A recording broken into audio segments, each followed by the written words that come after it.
welcome to another video.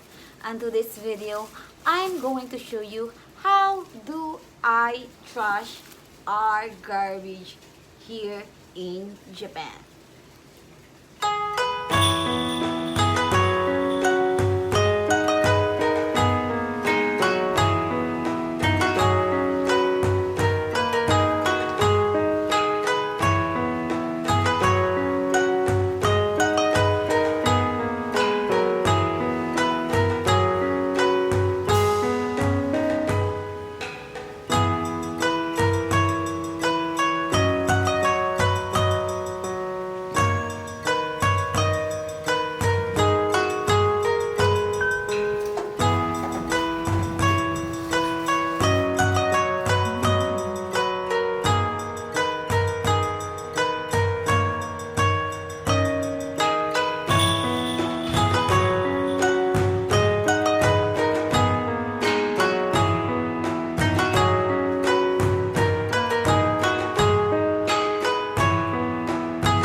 Hi guys, in this video I'm going to show you how I separate our trash into garbage disposal area.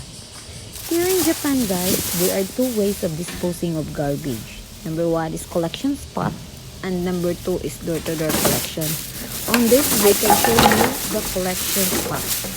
Collection spot are mainly found at apartment area.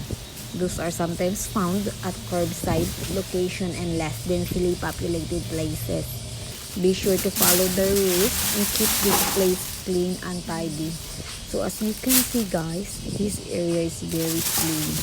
Pagpasok mo pa lang, di mo maamoy yung basura. Kasi there was a name charge po to take care of this garbage. I need to do this one because we need to follow the rules. So we separate the plastic or something here. So you can see, malinis na malinis po yung lagayan nila. So for door-to-door collection, garbages are left on the front steps of their houses and single dwelling units. It will later be picked up by the sanitation workers. So sa door-to-door collection naman guys, makikita po doon yung basurahan sa labas po ng bahay nila, or pag once pinipick up na po doon po sa labas, kukunin ng sanitation worker po yung kukuha po ng basurahan. Hindi po yun sa city kung what time po yung schedule nila. Thank you.